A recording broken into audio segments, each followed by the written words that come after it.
Hey, welcome to this week's episode of Topical English Vocabulary with me, Teacher Tiffany. In this week's episode, you are going to learn 5 new terms. These terms are related to renewable solutions, and these terms can be a little bit tricky. You might not hear them every single day, but this lesson is going to help you at least be familiar with them if you hear them while watching the news or reading an article if you see them. Are you ready? Well then, let's jump right in. All right, our very first term is photovoltaic. Good, I told you. Again, photovoltaic.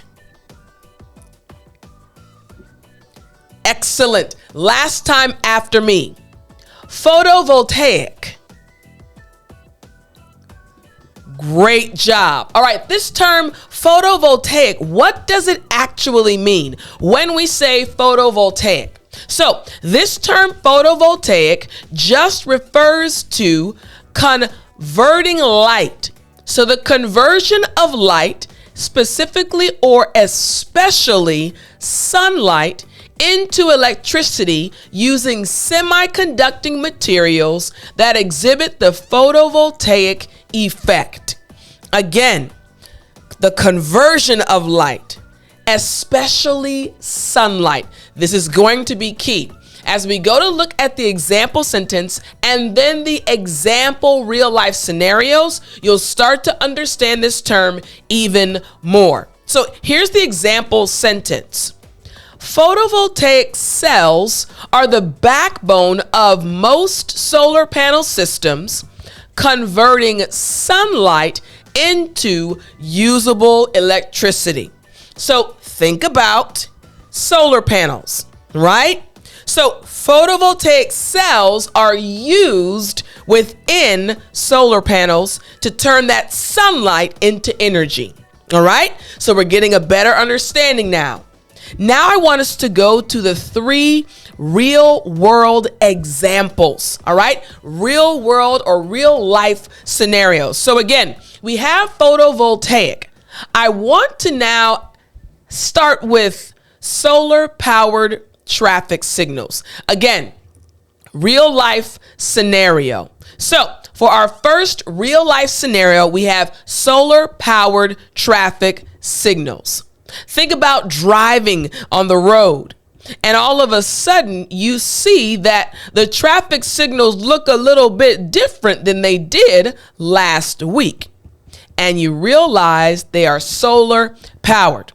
So in this scenario, a transportation department would decide to upgrade all the traffic lights in order to run them now on photovoltaic cells, ensuring continuous operation even during power outages. Why? Because photovoltaic cells rely on the sun, and they take the sun and turn it into energy we can use. They don't take the sun out the sky, but they sure do use those rays so that we can benefit from the energy. All right, so the first real life example or scenario is solar powered traffic signals. What about agricultural irrigation? I want you to think about this scenario. Again, agricultural irrigation.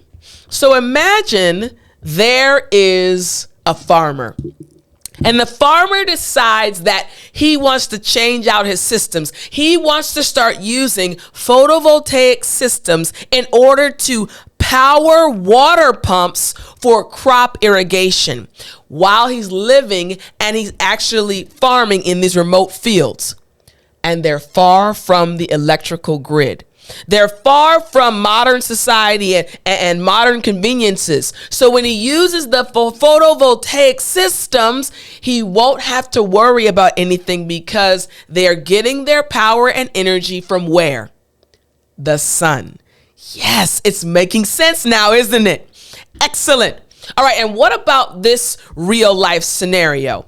I want you to think about a situation where there's an emergency and there needs to be some communication happening. So we're going to say emergency communication. Remember, we're speaking about photovoltaic. I want you to think about a disaster response team. And this disaster response team decides to deploy portable photovoltaic units in order to power emergency communication, like maybe walkie-talkies or different things that need power normally, but this time the power is coming from the photovoltaic units, which get their power and energy from the sun.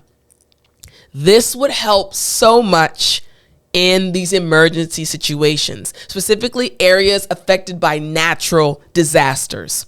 You got it?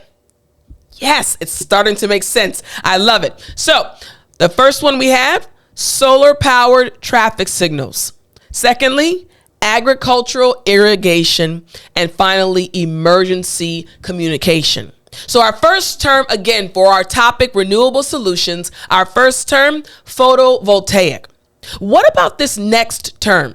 Our next term is carbon, and that second word. That first word after me again is carbon. You got that one, huh?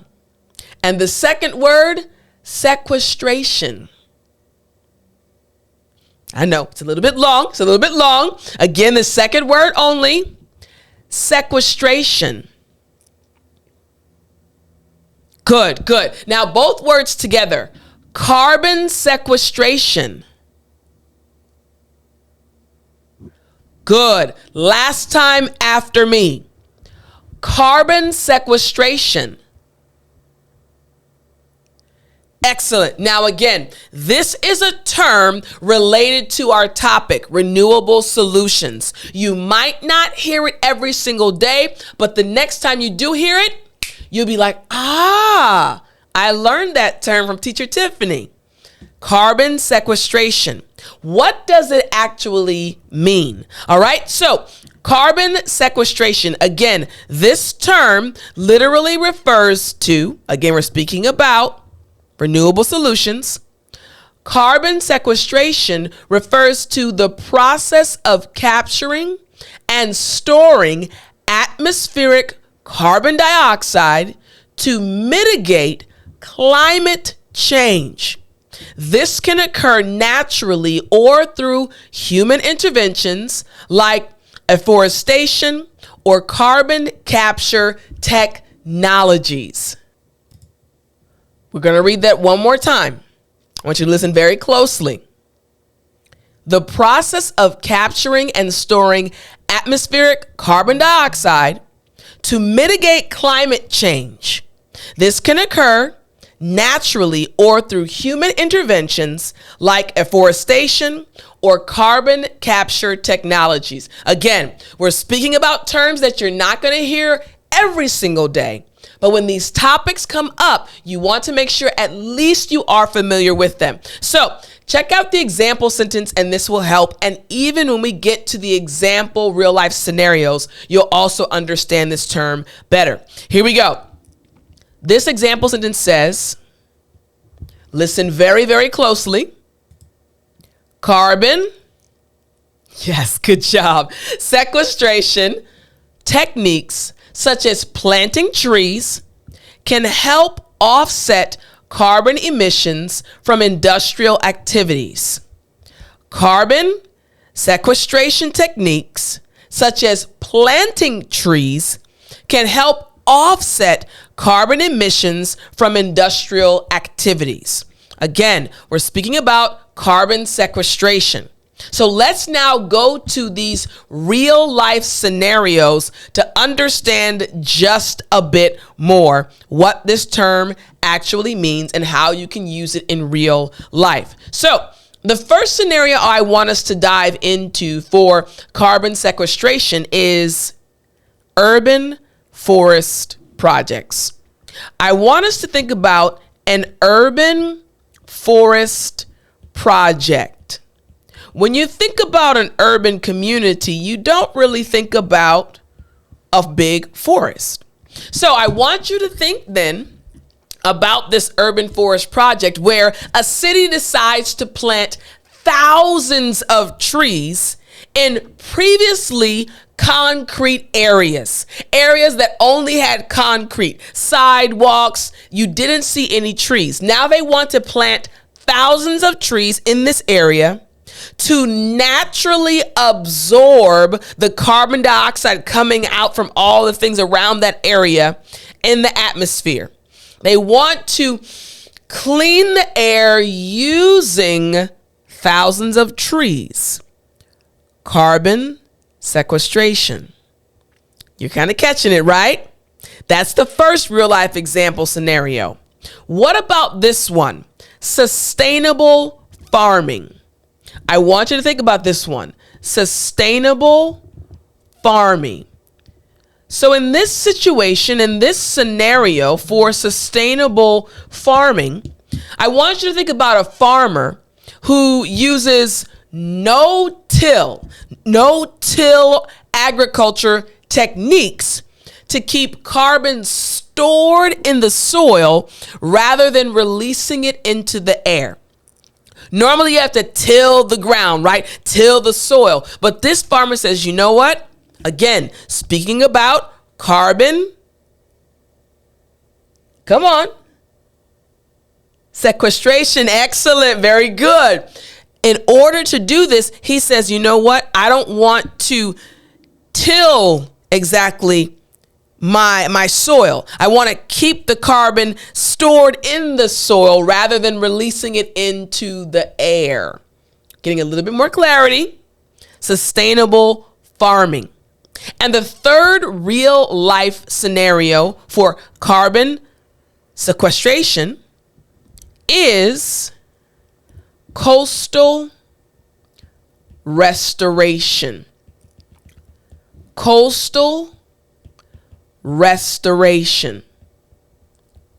Now, for this coastal restoration, I want you to think about environmental groups. These environmental groups come together and they want to restore mangrove forests along the coastlines in order to capture carbon while protecting against erosion. So they decide to make the forests better, and that will actually help the environment and protect against erosion. Make sense? Yes. All right. So for our second term, carbon sequestration, very good. We have three real life example scenarios. We have urban forest project, sustainable farming, and coastal restoration. All right. Now let's move to our third term, again, for our topic of renewable solutions.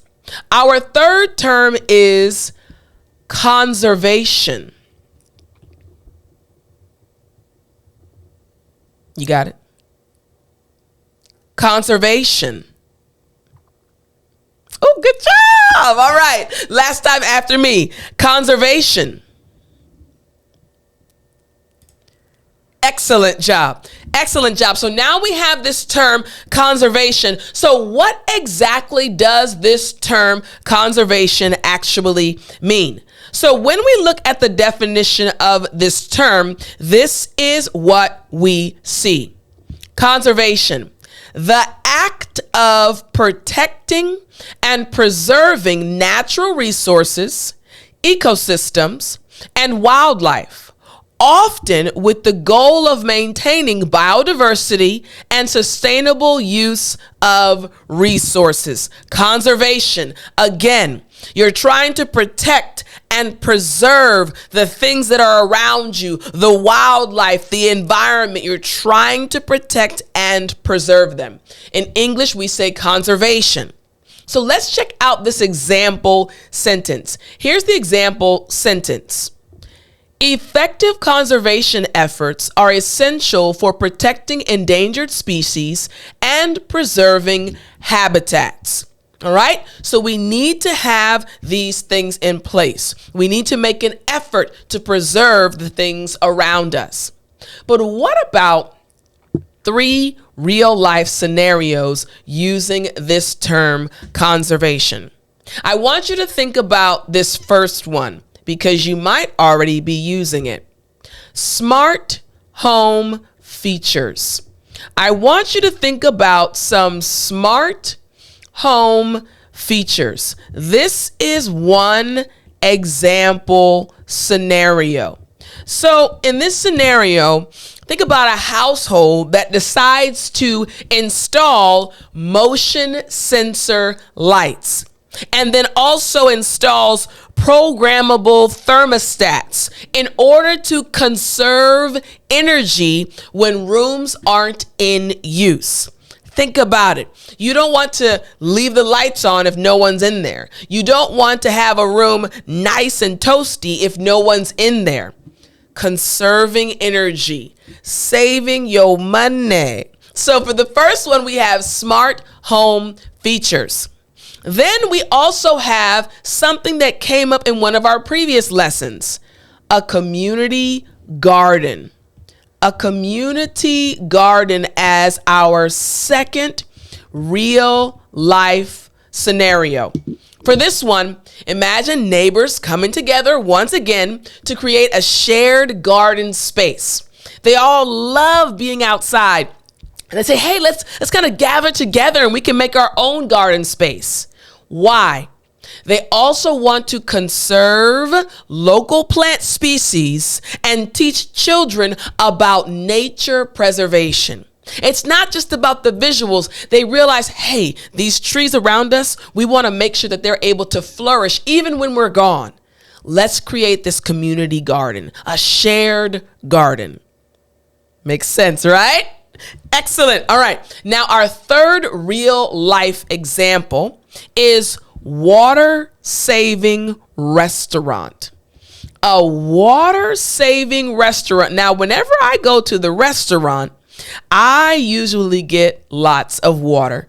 I love to drink water. So what is this example referring to? A water-saving restaurant. I want you to think about a restaurant that implements water-saving devices in their kitchen and also in their bathrooms to reduce water waste. For example, normally you go to the bathroom, you turn on the water, you wash your hands, and you might pull back a little bit to rub the soap in.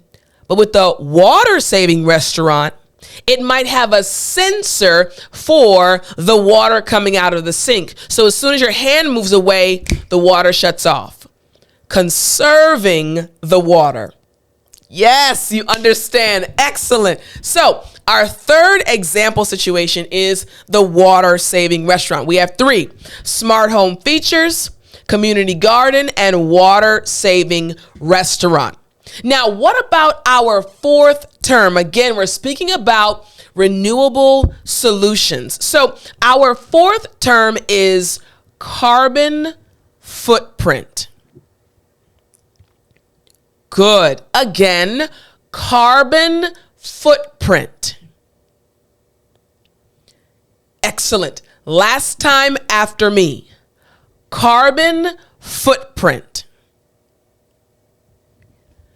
Great job. All right, so what is this referring to? Remember, we're speaking about the topic of renewable solutions. What is a carbon footprint? So when we say carbon footprint, we are referring to the amount of carbon dioxide or CO2 and other greenhouse gases emitted due to human activities, often measured as a way to gauge the environmental impact of an individual, organization, or product. Again, the amount of carbon dioxide and other greenhouse gases that are emitted due to our actions. Those gases wouldn't be emitted in that amount if it weren't for our actions or our activities. So when we say carbon footprint, this is what we're referring to. Now check out this example sentence. Here we go. By reducing energy consumption and using renewable energy, the company aims to lower its carbon footprint. You caught that, right? It's aiming to lower its carbon footprint. So this leads us directly into our 3 real life example scenarios. So carbon footprint, I want us to look at this first example scenario. Here's the scenario title: remote work policy. A remote work policy. And you're probably guessing in your mind what this is going to be about and why it's related to carbon footprint. I want you to think about a company which allows its employees to work from home 3 days a week. Why? In order to reduce commuting emissions. When we drive our cars, gas goes into the air, these fumes, right? So the company says, hey, we want to reduce our carbon footprint. So 3 days a week, you guys will be able to work from home. You caught it, right? Excellent. All right. What about this one? A local food movement. A local food movement. Now, what is this one referring to, since our term is carbon footprint? I want you to think about a family who commits to buying food only from local farmers. And they're doing this in order to reduce the time they will be transporting things by their car, meaning they're reducing transportation emissions from imported goods. So instead of getting food that is brought to America, let's say from China or from India, from other countries, again, great food, this family says, no, we're going to commit to buying our food only from local farmers. They're trying to reduce the carbon footprint. You got it. Yes. And then what about this one? Let's say ecotourism.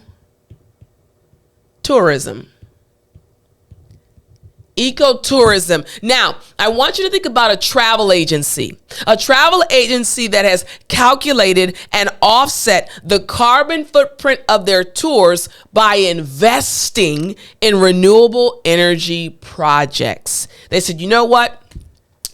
Let's put more money into these projects that are focused on renewable energy and offset the carbon footprint. You got it? Yes. So again, our 4th term is carbon footprint, and our 3 real life scenarios are remote work policy, local food movement, and ecotourism. Now, our 5th term is another good one. It is green technology. Good. Again, green technology. Excellent. Last time after me. Green technology.